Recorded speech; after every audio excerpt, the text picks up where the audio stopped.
తాకట్లో ఉన్న మీ బంగారాన్ని విడిపించి ఆ రోజు ఆన్లైన్ రేటుకి కొంటాం. Sharma gold company. నమస్కారం, వెల్కమ్ టు సుమన్ టీవీ. నేను గీతాంజలి. ప్రస్తుతం మనతో పాటు ప్రముఖ జ్యోతిష్య పండితులు, శ్రీచక్ర పీఠం వ్యవస్థాపకులు, సుమన్ టీవీ ప్రేక్షకులందరికీ ఎంతో సుపరిచితులైన బ్రహ్మశ్రీ ప్రదీప్ జోషి గురువు గారు ఉన్నారు. వారితో మాట్లాడదాం. గురుగారు నమస్కారం అండి. శ్రీమాత్రే నమః. ఏమనుకోవాలంటే ఒక ప్రశ్న, 2026 మన సంవత్సరాది కాదు ఖచ్చితంగా, కానీ చాలా మందిగా కోరుకుంటుంది ఇయర్ ఎండింగ్ అయిపోయింది, 2026 ఎలా ఉంటుందో. ఇలా అనుకోవడానికి కూడా కారణం ఏంటంటే 2025 చూసాం కాబట్టి ఇంకా ఎలా ఉండబోతోందో అనే ఒక భయం అనేది వెంటాడుతూ ఉంది. అసలు ఎలా చూడాలి 2026? మీరేం చెప్తారు? ముందుగా మీ మాటలు వినాలని అనుకున్నాను నేను. ఎందుకంటే ఎన్ని ప్రెడిక్షన్స్ ప్రతిదీ నిజం అవుతూ వచ్చాయి. కొన్ని జాగ్రత్తలు తీసుకున్న వాళ్ళు ఉన్నారు, అందులో మేము ఉన్నాము. కొంతమంది తీసుకోలేక ఇబ్బంది పడిన వాళ్ళు ఉన్నారు. ఇలా ఎన్నో మాకు ముందుగానే సూచిస్తూ ఉంటారు మీ అనుభవంతో. మరి 2026ని ఎలా చూడాలంటారు? ఏం జరగబోతుంది, ఎలా ఉండబోతోంది అంటే? శ్రీ గురుభ్యో నమః. శ్రీమాత్రే నమః. సందర్శనం వితనుతే పితృదేవనృణాం మాసాబ్దవాసరదళైరథవోర్ధ్వగం యత్ సవ్యం క్వచిదుపైత్యపసవ్యమేకం జ్యోతి పరం దిశతు వత్స్వమితాం శ్రియం నః. అచింత్య వ్యక్తరూపాయ నిర్గుణాయ గుణాత్మనే సమస్త జగదాధారమూర్తయే బ్రహ్మణే నమః. శ్రీమాత్రే. 2026 బాగా గుర్తుపెట్టుకోండి. 2026వ సంవత్సరము నేను లాస్ట్ టైం కూడా చెప్పాను, ఈ విశ్వావసనామ సంవత్సరం 2025 జడ్జిమెంట్ ఇయర్ అని చెప్పాను. జడ్జిమెంట్ ఇయర్ అయిపోయింది. అందుకే 2025లో పెద్ద యుద్ధాలు జరిగాయి, పేలుళ్ళు జరిగాయి, దుర్మార్గులు చాలా మంది చనిపోయారు. తర్వాత ఎంతో జలప్రళయాలు జరిగాయి, యాక్సిడెంట్లు అయ్యాయి, అన్నీ అయ్యాయి. ఓకే, 2026 జూలై తర్వాతనే చాలా మార్పులు వస్తాయి. సో నేను చెప్పేది జూలై వరకు, జూలై తర్వాత ఇంకోటి రెండు థియరీస్ వస్తాయి. ఇప్పుడైతే జూలై వరకే చెప్తాను, మళ్ళీ జూలైలో మళ్ళీ ఒకసారి. ఎందుకోసమంటే ప్రతిసారి అక్షయ తృతీయ మనకి ఎప్పుడు బాగా గుర్తుపెట్టుకోండి, నేను ఏది చెప్పినా పర్ఫెక్ట్ ఉంటుంది. ఇది చాలా మంది థియరీ పట్టుకున్నారో లేదో తెలియదు, కానీ అక్షయ తృతీయకి గురువుది రెవల్యూషన్ ఉంటుంది. అంటే గురువు మార్పు ఎప్పుడు కూడా అక్షయ తృతీయ నుంచో మన క్యాల్కులేషన్ ఉంటుంది, గుర్తుపెట్టుకోండి. అయితే అక్షయ తృతీయ లేకపోతే శ్రావణ శుక్రవారము, లేకపోతే మనకి ధనత్రయోదశి, లేకపోతే వసంత పంచమి. ఇప్పుడు మెల్లిమెల్లిగా మారుతూ ఉంటాడు కదా 12కి.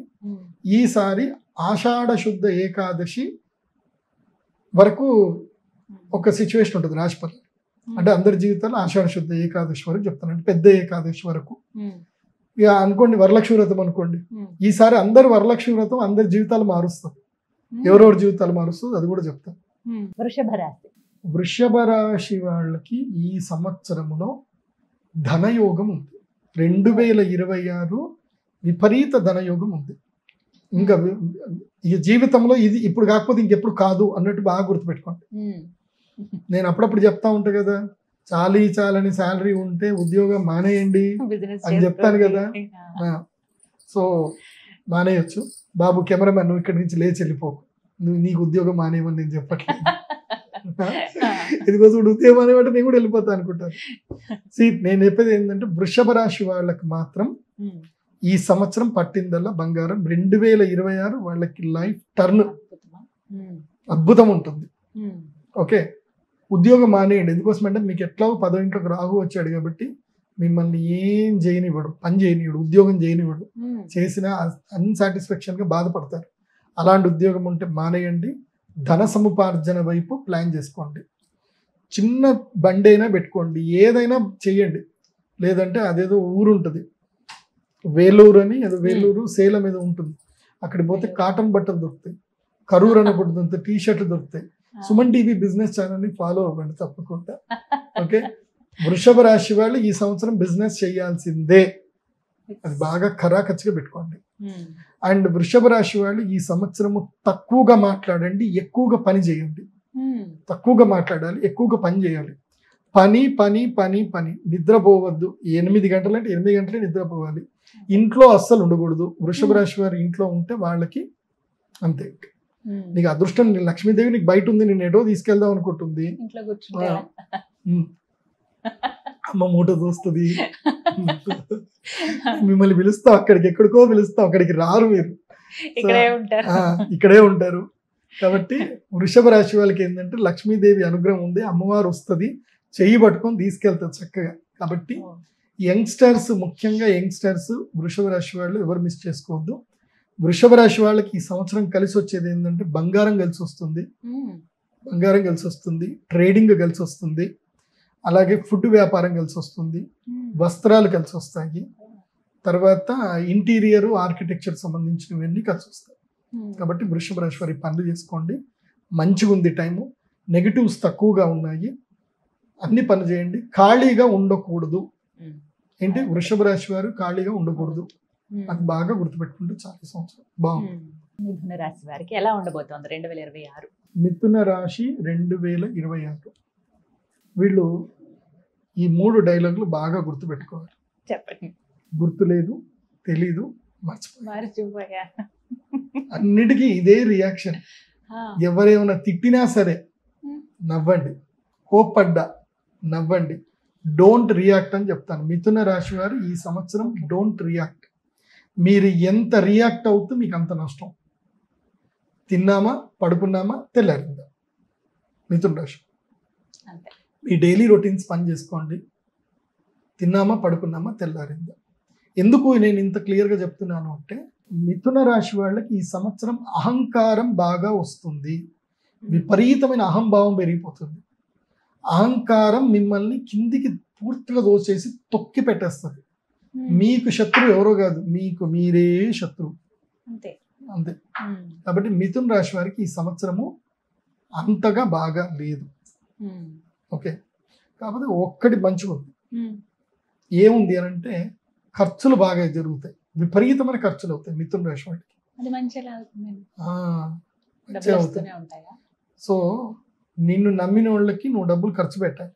ఇప్పుడు మా సుమన్ సార్ ఉన్నారు, కష్టపడి పని చేసిన వాళ్ళందరినీ పిలిచి ఏం చేస్తారు, ఆయన ఇస్తాడు, పని చేసిన వాడికి క్రెడిబిలిటీ ఇస్తాడు, గుర్తింపు ఇస్తాడు.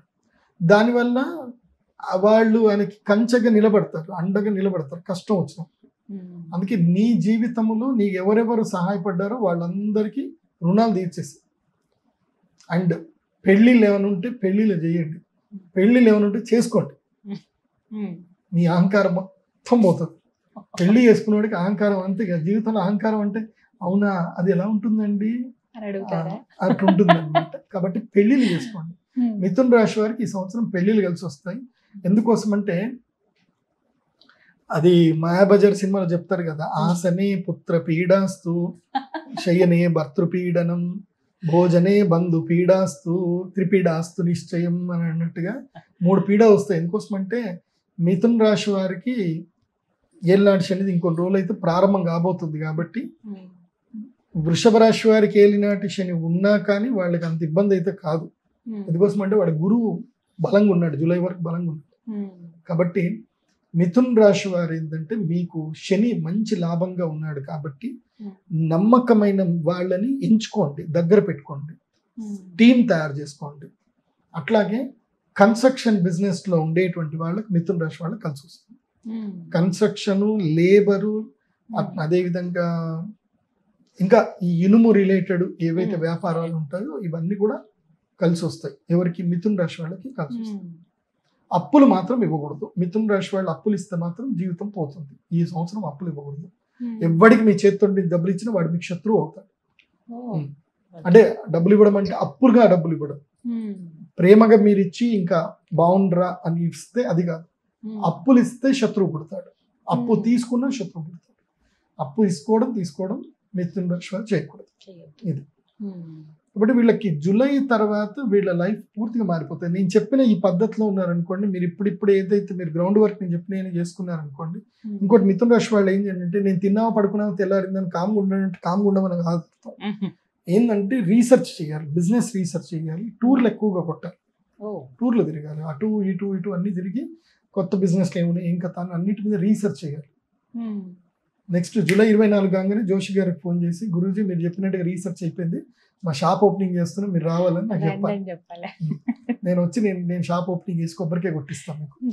కాబట్టి మిథున రాశి వారు నెక్స్ట్ ఇయర్ టార్గెట్ ఏంటంటే వరలక్ష్మి వ్రతం రోజు మీరు మీ సొంత షాపులో మీరు వరలక్ష్మి వ్రతం చేయాలి, దీపావళి పూజ చేయాలి, మీ దుకాణం ఓపెన్ చేయాల్సిందే. ఇది మిథున రాశికి టార్గెట్ చెప్తున్నా. సో అది చేసుకుంటే తర్వాత ఉంటుంది, మంచి ధనయోగం ఉంటుంది. గురుడు కర్కాటక రాశిలోకి రాగానే ధనయోగ సిద్ధి కలుగుతుంది. మరి 2026 కర్కాటక రాశి వారికి ఎలా ఉంటుంది? కర్కాటక రాశి పీత, విలవిల కొట్టుకునే పీత ఇది. అయ్యో. ఇప్పుడు కర్కాటక రాశికి ఎట్లా అయిపోతుంది అని అంటే, మంచిగా అన్నం కలుపుకుంటారు, నెయ్యి వేస్తారు, ఆవకాయ కలుపుకుంటారు, సూపర్ ఉంది అని ఇట్లా తిందామని ఇక్కడ దాకా వస్తారు. అయ్యయ్యో, నోటి దాకా వచ్చింది. ఎందుకోసం యోగం లేదు. అష్టమ రాహు వచ్చాడు. అష్టమ రాహువు షష్టాష్టకం పడిపోయింది ఈసారి. ఎవరికి? కర్కాటక రాశి వాళ్ళకి షష్టాష్టకంలో పడ్డారు.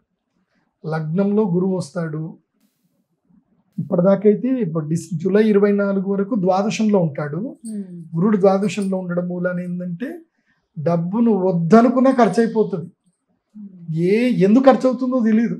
వస్తారు, పిల్లలు పట్టుకపోతారు, అన్నదమ్ములు వస్తారు, ఫ్రెండ్స్ వస్తారు, డబ్బులు అడాల లేచి వెళ్ళిపోతుంది. కష్టపడి దాచుకుందామంటే హాస్పిటల్ బిల్లు కట్టాల్సి వస్తుంది. ఎక్కడికించి డబ్బు నిలవదు కర్కాటక రాశికి. కర్కాటక రాశికి జేబులు ఖాళీ. పాటలు పాడుకోండి, అయ్యయ్యో జేబులు ఖాళీ అయ్యని. ఇదే పాట కర్కాటక రాశి వారికి ఉంటుంది. కాబట్టి పిసినారితనం మానేయండి అని చెప్తా కర్కాటక రాశి వారికి. ఎందుకోసం అంటే ప్రతి మనిషికి లైఫ్ లో ఖర్చు పెట్టే టైం కూడా వస్తుంది.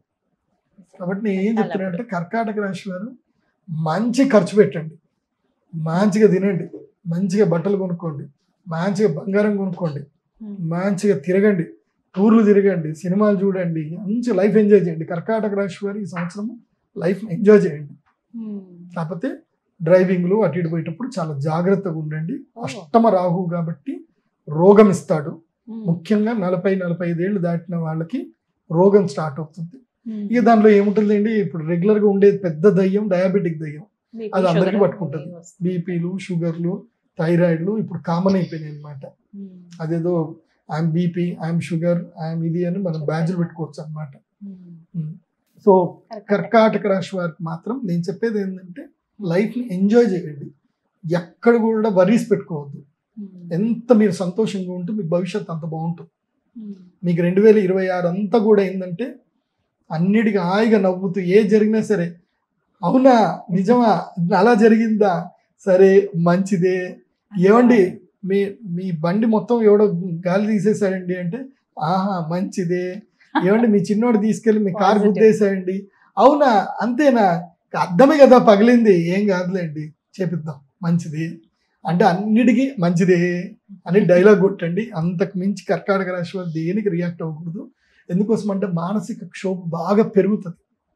ఎందుకోసం అంటే చంద్రరాశి కదా, ఉన్నదే ఒక్క చంద్రరాశి, ఉన్న 12 రాశుల్లో చంద్రరాశి పాపం వీళ్ళదే. వీళ్ళు మరీ ఎమోషనల్ ఫూల్స్, ఎమోషనల్ మంచి వాళ్ళు ఎమోషనల్గా ఉంటారు. ఈ ఎమోషనల్ డ్యామేజ్ భయంకరంగా ఉంటుంది. కాబట్టి కర్కాటక రాశి వారు డోంట్ బి ఎమోషన్. చక్కగా మీరు చేస్తున్న పని చేసుకోండి, శుభకార్యాలు చేయండి, ఎంజాయ్ చేయండి, మంచిగా డ్యాన్స్ చేయండి, బాగుంటుంది. గురుగారు 2026 వృశ్చిక రాశి వారికి ఎలా ఉండబోతోంది? వృశ్చిక రాశికి 4-8 శత్రువు. 4వ ఇంట్లోకి రాహు వచ్చాడు. అమ్మగారికి అనారోగ్యం ఉంటుంది, ఇల్లు తాకట్టు పోతుంది, రుణాలు ఎక్కువగా జరుగుతాయి, వెహికల్స్ ఎంత ఏడిపిస్తాయంటే రోడ్డు నడిట్లో నీకు వెహికల్ అన్ని ఆపేస్తుంది. సో ప్రయాణ బాధలు ఉంటాయి, తర్వాత గృహ బాధలు ఉంటాయి, ఇల్లు మారాల్సి వస్తుంది. ఇంకా అద్దెళ్ళలో ఉన్న వాళ్ళకైతే చాలా ఇబ్బందులు అవుతాయి. సో గృహంలో బాధలు ఉంటాయి. ఇంకోటి 8వ స్థానములో గురువు వచ్చేసరికి ఏంటంటే అప్పు బాధ బాగా పెరుగుతుంది. అప్పు మీద అప్పు, వడ్డీ మీద వడ్డీ బాగా పెరుగుతుంది. కాబట్టి వృశ్చిక రాశి వారి ఈ సంవత్సరం ఏంటంటే సుఖం తక్కువ, రుణం ఎక్కువ. కాబట్టి సుఖం తక్కువ పడండి, రుణాలు తీర్చండి, ఎంత సాధ్యమైతే అంత రుణం తీర్చండి. లేదంటే అప్పుల వాళ్ళు పెట్టే ఇబ్బందులు చాలా దారుణంగా ఉంటాయి. కానీ ఒకటి బాగా గుర్తుపెట్టుకోండి, ఈ సంవత్సరం ఎంత కష్టం వచ్చినా, ఎంత బాధ వచ్చినా ఇల్లు తాకట్టు పెట్టకండి, బంగారం తాకట్టు పెట్టకండి. పెడితే అటే రావు ఇంకా. వృశ్చిక రాశి వారికి రావు. జాగ్రత్త. ఓకే, ఈ సంవత్సరం ఎంత వీలైతే అంత ఎక్కువగా కష్టపడండి, ఎంత వీలైతే అంత కష్టపడండి. ఎవ్వరితో తగాదాలు పెట్టుకోకూడదు. ఎంత సైలెంట్గా ఉంటే వృశ్చిక రాశి వారికి అంత మంచిది. ఎందుకోసమంటే వీళ్ళకి ఒకటి బెనిఫిట్ ఉంది. 6వ ఇంట్లో శని గ్రహం వచ్చాడు. శని 6వ ఇంట్లో రావడం వల్ల ఒక బెనిఫిట్ ఏం జరుగుతుంది అని అంటే, కష్టం మూలకంగా నువ్వు ఎక్కడైతే కాంప్రమైజ్ అవుతావో నీకు అక్కడనే ధనం వస్తుంది. అంటే ఒళ్ళు దాచుకోకు. ఇప్పుడు ఉదాహరణకి నాకు తెలిసిన ఒక క్లయింట్ ఉన్నాడు, వాడికి ఇట్లాగే 6వ ఇంట్లో శని వస్తే నేను వాడికి ఒకటే చెప్పాను. అతను డ్రైవర్, యాక్చువల్లీ ఇది ఎయిర్పోర్ట్ దగ్గర డ్రైవింగ్ చేస్తూ ఉంటాడు. వాడు నన్ను గుర్తుపెట్టాడు ఫ్లైట్ దిగిన తర్వాత. నేను యాజ్ యూజువల్ నేను ఎవరికి కూడా చేయను. గురూజీ నాకు అపాయింట్మెంట్ కావాలంటే, అరే నువ్వు డ్రైవర్ 30,000 నా అపాయింట్మెంట్ ఎక్కడ తీసుకుంటావు అంటే, లేదు గురూజీ మీ వీడియోలు డైలీ నేను డ్రైవింగ్లో వింటూనే ఉంటా, నేను మిమ్మల్ని కలవాలని ఎప్పటి నుంచి అనుకుంటున్నా, ఏదో ఎనర్జీ ఉంటే కనుక ఇవాళ నా కార్లో మీరు కూర్చోలేదు, డెఫినెట్లీ మీ అపాయింట్మెంట్ తీసుకుంటా అన్నాడు. సరే రా, నీ జాతకం మంచిగుంటే ఫీజు తీసుకుంటా, నీ జాతకం మంచిగా లేదంటే నేను ఫీజు వాపస్ ఇచ్చేస్తాను. ఎందుకోసమంటే నువ్వు ఇంత కష్టపడి డ్రైవింగ్ చేసి నీ డబ్బులు నాకు పెడితే అది నాకు కలిసి రాదు అని చెప్పిన. సరే గురూజీ అన్నాడు. అపాయింట్మెంట్ తీసుకున్నప్పుడు వాడి జాతకంలో నాకు 6వ స్థానంలో శని కనబడ్డాడు, బాగుంది. నేను వాడికి ఒకటే చెప్పాను, ఒరే నువ్వు కోలార్ డిస్టిక్లో రియల్ ఎస్టేట్ ఏవైతే ఉంటాయో వెంచర్లు అందరినీ పరిచయం చేసుకో, వెంచర్లన్నీ పరిచయం చేసుకొని నీ కార్లో బ్రోచర్లు పెట్టు, ఇంకేం చేయకు, కార్లో బ్రోచర్ పెట్టు. ఎవరు ఎయిర్పోర్ట్ వచ్చినా సరే 100 రూపాయలకు తక్కువగా మాట్లాడుకో, 100 రూపాయలకు తక్కువగా మాట్లాడు. వాడు 1100 చెప్పాడా, నువ్వు 1000 రూపాయలే చెప్పు. సో తక్కువకి మాట్లాడుకో, కాంటాక్ట్స్ పెంచుకో, అందరికీ బ్రౌచర్లు చూపి. నీ కార్లో కూర్చున్నంతసేపు ఆ ట్యాబ్లో మొత్తం నీ దగ్గర ఏమేమి ఉన్నాయి అన్ని అడ్వర్టైజ్మెంట్ ప్లే అవ్వాలని చెప్పిన. వాడు ఆ ఐడియా క్లిక్ అయిపోయింది వాడికి. ఇట్లా అందరూ డబ్బున్న వాళ్ళే కదా ఫ్లైట్ దిగేటోళ్ళు, మామూలు అయితే మిడిల్ క్లాస్ వాళ్ళు, అప్పర్ మిడిల్ క్లాసే ఉంటారు. దిగిన ప్రతి ఒక్కొక్కడు ఇంటికి కాదుగా డైరెక్ట్ ఆ ల్యాండ్ దగ్గర పోయి చూసేస్తాడు, ఇప్పుడే డీల్ చేసుకుందాం అన్నాడు. వాడు ఇప్పటికీ డబ్బు సంపాదించినా 2-3 కార్లు కొన్నా కానీ వాడు కార్లు ఆ బిజినెస్ మాత్రం ఆపుతలేడు. వాడికి అదే పని, హెచ్ఎన్ఐ క్లయింట్స్ని పట్టుకోవాలి, పోవాలి. అది కాబట్టి ఈ చిన్న టెక్నిక్ ఫాలో అవ్వాలి. ఈ చిన్న టెక్నిక్ ఫాలో అయితే వృశ్చిక రాశి వాళ్ళకి బాగుంటుంది. అంటే ఒళ్ళు దాచుకోవద్దు అని చెప్తా. తక్కువకైనా సరే పని ఒప్పుకోండి, అంతే. తదుపరి మకర రాశి. మకర రాశి 2026 వీరికి ఎలా ఉండబోతుందండి? మకర రాశికి దుఃఖము తీవ్రంగా ఉంటుంది ఈ సంవత్సరం. తీవ్రమైన దుఃఖం ఉంటుంది. అది ఏమిటో తెలియదు కానీ అన్నీ కోల్పోతూనే ఉంటారు. దగ్గర దాకా వచ్చినాయి అన్నీ పోతానే ఉంటుంది. ఇది నాకు అవుతుంది అనుకుంటారు, అది జరగదు. వీళ్ళు నా వాళ్ళు అనుకునే లోపల వాళ్ళు శత్రువులు తయారవుతారు. సో మకర రాశి వాళ్ళు ఈ సంవత్సరం ఏంటంటే చాలా అగ్రెసివ్గా ఉండాలి. ఎంత అగ్రెసివ్గా ఉండి ఎంత ప్రాక్టికల్గా ఉంటే వాళ్ళకి లైఫ్ అంత బాగుంటుంది. వెరీ అగ్రెసివ్గా ఉండాలి. మరీ సౌమ్యం కూడా పనికిరాదు, గట్టిగానే ఉండాలి. ఎందుకోసం అంటే ఒక్కొక్క సంవత్సరం ఒక్కొక్కళ్ళకి ఒకటి ఉంటుంది. ఈ సంవత్సరం బయటపడిపోవాలి, ఓపెన్ అయిపోవాలి. ఇంకా మకర రాశి వాళ్ళకి ఏంటంటే ఈ సంవత్సరము రుణం బాగా సంపద కలిగిస్తుంది, రుణం కలిగిస్తుంది, రుణం వస్తుంది. ఈ సంవత్సరం డబ్బు వస్తుంది, అప్పు మూలకంగా డబ్బు వస్తుంది, అప్పు పుడుతుంది. సో అప్పు పుడుతుందంటే అప్పు తీసుకోండి అని చెప్తారు. ఈ సంవత్సరం అప్పు చేయాలి, మకర రాశి వాళ్ళు అప్పు చేయాలి. కాకపోతే అప్పుని మొత్తం కూడా తీసుకునేటప్పుడు జాగ్రత్తగా చూసుకొని వరలక్ష్మి వ్రతం వరకు అప్పును రెడీ చేసి పెట్టుకోండి. వరలక్ష్మి వ్రతానికి బిజినెస్ స్టార్ట్ చేయండి. వరలక్ష్మి వ్రతం తర్వాత లక్ష్మీదేవి తాండవం ఇంకా మకర రాశి వాళ్ళకి. అప్పటి వరకు పూర్తిగా రీసెర్చ్ చేయండి, అగ్రెసివ్గా వెళ్ళండి, ఎవ్వడి మాట వినకండి. నీకు నచ్చిందే నువ్వు చేయి, అదే చేయండి. మకర రాశి వాళ్ళు మీకు నచ్చింది చేయండి. అదర్స్ ఒపీనియన్స్కి ఎక్కువగా రెస్పెక్ట్ ఇవ్వకండి. ఎందుకోసమంటే ఎప్పుడైతే మన జీవితంలో 4వ స్థానంలో శని వస్తాడో అప్పుడు ఏమవుతుంది అని అంటే మనకి సలహాలు ఇచ్చే వాళ్ళే మన జీవితాన్ని నాశనం చేస్తారు. కానీ వాళ్ళకు కూడా తెలీదు. ఎవడి మాట వినకండి, నీకు నచ్చింది చేయి. ఎందుకోసమంటే ఈ సంవత్సరం యూనివర్సల్ 6వ ఇంట్లో గురువు రాగానే ఏం చేస్తాడు అంటే నీకు రుణబలం పెంచుతాడు. గురువు రుణబలం పెంచుతాడు. రుణబలం పెరుగుతుందంటే వద్దన్నా నీకు నీ ఫ్రెండ్ వచ్చి డబ్బులు ఇస్తాడబ్బా, ఒరే నాకు కొంచెం డబ్బులు వచ్చినాయిరా నీ దగ్గర పెట్టుకో అని వాడే ఇస్తాడు. జరుగుతుంది. నువ్వు వద్దన్నా నీ డబ్బు నీ ఇంటికి వస్తుంది, కాకపోతే రుణ రూపంలో వస్తుంది. దాన్ని జాగ్రత్తగా కాపాడుకొని యూటిలైజ్ చేసుకోండి. మకర రాశి వాళ్ళు అది చేసుకోండి. హెల్త్ బాగానే ఉంటుంది, అంత బాగానే ఉంటుంది, కానీ దయచేసి పెళ్లి చేసుకోకండి ఈ సంవత్సరం. మకర రాశి వాళ్ళు ప్రేమ ఎమోషన్ జోలికి వెళ్ళకండి. నో ఎమోషన్ నో ప్రేమ, అంతే. ఇట్లా బుంగమూతి పెట్టుకొని ఉండండి ఈ సంవత్సరం అంతా. బుంగమూతి పెట్టుకొని ఉండండి. ఎవ్వరికి ఎమోషన్ టచ్ వద్దు, ఎమోషన్ డైలాగ్ వద్దు. ఎమోషన్ టైం వేస్ట్ చేయకండి. ఎమోషన్ పోతే ఇంకా మిగిలేదు మోషన్స్. పక్కన పెట్టారు. ఈ సంవత్సరం నో ఎమోషన్స్, అంతే. కోపం ఇట్లే ఉండాలి. ఎవ్వరని తిట్టుకున్నా పర్వాలేదు, ఏదైనా పర్వాలేదు, అంతే. ఫస్ట్ హాఫ్ ఇలా ఉంటుందండి. ఇంకా తర్వాత ఇప్పుడు ఇట్లా ఉంటేనే, ఇప్పుడు అంత సీరియస్ గా ఉండి నీ లైఫ్ నువ్వు సీరియస్ గా తీసుకుంటేనే నీకు ఆ తర్వాత నీకు జనాలు నీకు రెస్పెక్ట్ ఇవ్వడం, నిన్ను ప్రేమించడం స్టార్ట్ చేస్తారు. ఇప్పుడు నువ్వు ప్రేమించినావు అనుకో, అలుసుగా తీసుకుంటాం. గురుగారిక కుంభరాశి వారికి 2026 ఎలా ఉండబోతుంది అసలు ఈ సంవత్సరం? కుంభరాశిలో పుట్టి 18 ఏళ్ల నుంచి 26, 28 ఏళ్ల మధ్యన ఉన్న వాళ్ళకి నేను చెప్పేది ఒకటే, సినిమాలు చూడకండి, లవ్ సాంగ్స్ అస్సలు చూడకండి, ప్రేమ పాటలు అస్సలు మనకొద్దు, బ్రేకప్లు అయిపోతాయి ఈ సంవత్సరం. బ్రేకప్లు ఉంటాయి, కన్నీరు ఎక్కువగా ఉంటుంది, ఏడుస్తారు. కానీ అది మంచే. ఆ ఏడుపులో నుంచి మీలో ఉన్న ఒక కొత్త వ్యక్తి బయటకు వస్తాడు. చాలా దానికి రియలైజేషన్ అవుతారు ఈ సంవత్సరం. కుంభరాశి రియలైజేషన్ కుంభరాశి. ఏంటి రియలైజేషన్ ఇయర్. కుంభరాశి వాళ్ళకి ఈ సంవత్సరము ఎగ్జామ్ ఫెయిల్ అవుతారు, రియలైజ్ అవుతారు, మళ్ళీ ఎగ్జామ్ రాస్తారు, పాస్ అవుతారు. This is time to realize కుంభరాశి. నిజ రూపాలు బయటపడతాయి. మీ శత్రువు ఎవడో మీకు తెలిసిపోతుంది. ఆ శత్రువు నుంచి దూరంగా ఉండండి. మిమ్మల్ని ఎవరైతే మీ జీవితాలు నాశనం చేస్తున్నారో మీకు తెలిసిపోతాయి. కీలకమైన నిర్ణయాలు ఈ సంవత్సరం తీసుకుంటారు కుంభరాశి వాళ్ళు. మోస్ట్ ఆఫ్ ద యంగ్ కప్పులు, ఫ్రస్ట్రేటెడ్ కప్పులు కోర్టులకు వెళ్తారు, కేసులు పెట్టుకుంటారు, ఇబ్బందులు పడతారు. ఈ సంవత్సరం అయితే అంటే అది జరగాల్సిందే. బంగారానికి మెరుగు రావాలంటే అది కొలిమిలో పడాలి. ఈ సంవత్సరం కుంభరాశి వాళ్ళు కొలిమిలో పడతారు, పడాల్సిందే. కాకపోతే ఒకటి బాగా గుర్తుపెట్టుకోండి, కుంభరాశి వాళ్ళకి ఈ సంవత్సరం మాత్రం విద్యాధన యోగం ఉంది. మీ స్కిల్ ఏది ఉంటే దాని మీద ఫుల్ ఎఫర్ట్స్ పెట్టండి, విపరీతమైన డబ్బు వస్తుంది. ధనయోగం అయితే ఉంది, చాలా బాగుంది. మీ పిల్లలు మంచిగా రాణిస్తారు, మీ పిల్లల మూలకంగా మీకు మంచి పేరు వస్తుంది. అంటే పెద్దవాళ్ళు ఉంటారు కదా, వాళ్ళకి బాగుంటుంది. మెయిన్ యంగ్స్టర్స్ నేను చెప్పేది, యంగ్స్టర్స్ ప్రేమలు, సినిమాలు, ఎంటర్టైన్మెంట్ తగ్గించండి.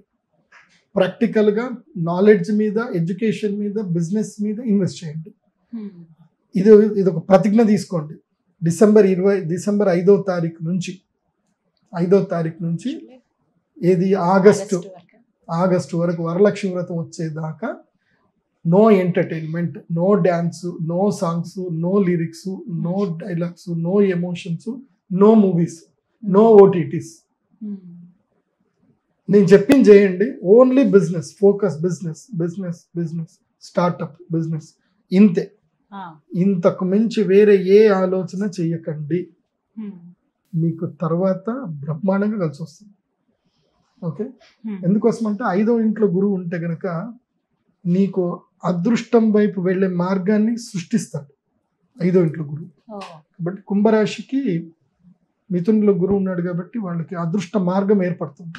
సో యంగ్స్టర్స్కే చెప్తున్నాను, మిగతా వాళ్ళు తిన్నామా పడుకున్నామా తెల్లారిందో ఉన్న వ్యాపారాలు ఏమైనా చేసుకోండి, ధనయోగం అవుతుంది. కానీ మెయిన్ యంగ్స్టర్స్ జీవితం మీద బాగుపడాలనుకునే పిల్లలు యంగ్స్టర్స్కి చెప్తున్నాను. అండ్ మెయిన్గా ఏఐ ట్రేడింగ్ నేర్చుకుంటారు బాయ్, అందరికి చెప్తున్నా. ఏఐ ట్రేడింగ్ నేర్చుకోండి. ఫ్యూచర్ అంతా కూడా ఈ హ్యూమన్ ట్రేడింగ్ ఉండదు, ఇంకా ఏఐ ట్రేడింగ్ చేస్తుంది ఫ్యూచర్ అంతా కూడా. ఏఐ అంత ఏఐ. గురుగారు ఇక ద్వాదశ రాశుల్లో చివరిది మీన రాశి వారికి 2026 ఎలా ఉండబోతుంది ఈ సంవత్సరం? ఇప్పుడు మనము మీనం అంటే ఏంది? చేపని మనం వల్లో పట్టుకొని దాన్ని ఒడ్డునేస్తే అది ఎలా గిలిగిలి కొట్టుకుంటుంది కదా. ఈ సంవత్సరము వరలక్ష్మి వ్రతం వరకు వీళ్ళ పరిస్థితి కూడా అదే. ఈ సంవత్సరము అత్యంత వరస్ట్. 12వ స్థానం. అందరికన్నా తక్కువగా బాగా లేనిది ఎవరికి అంటే మా చేపకే, మీనకి. ఏలినాటి శని కూడా ఉంది కదా. ఏలినాటి శని ఉంది, ప్లస్ రాహు. ఇటు ముందు శని, వెనక రాహు. ఇటు పోనీయాడు అటు పోనీయాడు, అంటే ముందు చూస్తే నుయ్యి, వెనక చూస్తే గొయ్యి అన్నట్టు ఉంటుంది. ఓకే, చాలా దారుణంగా ఉంటుంది మీన రాశి వాళ్ళకి. దూర ప్రయాణాలు అస్సలు చేయకండి. ఏదో మా పిల్లాడిని స్కూల్లో డ్రాప్ చేసి వస్తానండి అని హెల్మెట్ పెట్టుకోకుండా వెళ్ళకండి. నేను చెప్తున్నా కదా, చిన్న గుళకరాయితోటి కూడా పెద్ద పెద్ద కథలు జరుగుతాయి. కాబట్టి చాలా పేషెన్స్గా ఉండండి, చాలా ఓపిక్గా ఉండండి. అగ్రెసివ్గా ఏమీ వద్దు, కోపం వద్దు, తాపం వద్దు. తిన్నామా, పడుకున్నామా, తెల్లారిద్దా, ఇంతే ఉండండి. మీన రాశి వాళ్ళకి నో ఫైనాన్షియల్ డీల్స్, నో కొత్త బిజినెస్లు ఏవి చేయకండి. అండ్ స్నేహితులకు కూడా సహాయం చేయకండి. గుర్తుపెట్టుకోవాలి ఇది. చేయమని చెప్తారు చాలు, నేను చెయ్యకండి అని చెప్తాను. మీరు చెయ్యడం వల్ల ఎక్స్పెక్టేషన్ పెరగడం వల్ల రేపు వాళ్ళు తిరిగి మీకు సహాయం చేయకపోవడం వల్ల మీరు వాళ్ళకి శత్రువు అయిపోతారు, వాళ్ళు మీకు శత్రువు అవుతారు. No financial deals, no transactions. కేవలం తీర్థయాత్రలు తిరగండి. చక్కగా ఒంటరికి వెళ్ళండి. నేనైతే ఒంటరికి వెళ్ళమని చెప్తాను. మీన రాశి వాళ్ళు ఎవరైనా ఉంటే ఒంటరికి వెళ్ళండి. ఆడవాళ్ళు అయితే మీ ఆయనని కొంగు పట్టుకొని తీసుకెళ్ళండి. మీన రాశి వాళ్ళు అంతే. తీర్థయాత్రలు ఎక్కువగా చేయండి. ఈ సంవత్సరం ఒక్క గ్రహం పాజిటివ్గా లేదు మీన రాశి వాళ్ళకి. అంటే మధ్యలో ఏదో కొన్ని నెల రోజులకి ఏ బుధగ్రహము, ఏ రవిగ్రహము, శుక్రగ్రహము బెనిఫిట్ చేస్తాయి. కానీ రాహువు, కేతు అయితే సప్తమంలో ఉండి ఇట్లా దుర్రం చూస్తున్నాడు, శత్రుస్థానంలో కేతువు చూస్తున్నాడు. కాబట్టి కేతు శత్రుస్థానంలో ఉంటే ఒకటైతే కలుగుతుంది, కానీ డబ్బు రుణ రూపంలో వస్తుంది. అది కూడా ఖర్చు అయిపోతుంది. సో ఇంకా అప్పు పెరుగుతుంది. కాబట్టి రుణం కూడా తీసుకోకండి. మోక్ష జ్ఞానం అయితే పొందితే మంచిది. కాబట్టి పంచభూత శివలింగ క్షేత్ర దర్శనాలు చేసుకోండి మీన రాశి వాళ్ళు. పంచభూత శివలింగాలు అంటే ఏంది? పృథ్వీలింగము, జలలింగం, వాయులింగం, అగ్నిలింగం, ఆకాశలింగం. అంటే ఏంది? ఏకాంబరనాథేశ్వర స్వామి టెంపుల్, తర్వాత వచ్చేసి జంబుకేశ్వరము, తర్వాత అరుణాచలేశ్వరము, తర్వాత శ్రీకాళహస్తి, ఆ తర్వాత చిదంబర క్షేత్రం. సో ఈ పంచభూత శివలింగ క్షేత్రాలు దర్శనం చేసుకోండి. ఈ సంవత్సరం ఎన్ని శైవ క్షేత్రాలు, ఎన్ని వైష్ణవ క్షేత్రాలు దర్శనం చేసుకుంటే మీన రాశి వాళ్ళకి అంత మంచిది. దైవ దర్శనాలు చేసుకోండి. మొత్తంగా 2026లో ద్వాదశ రాశులకి ఈ విధంగా ఉండబోతోంది. ధన్యవాదాలు. నమస్తే. శ్రీమతి.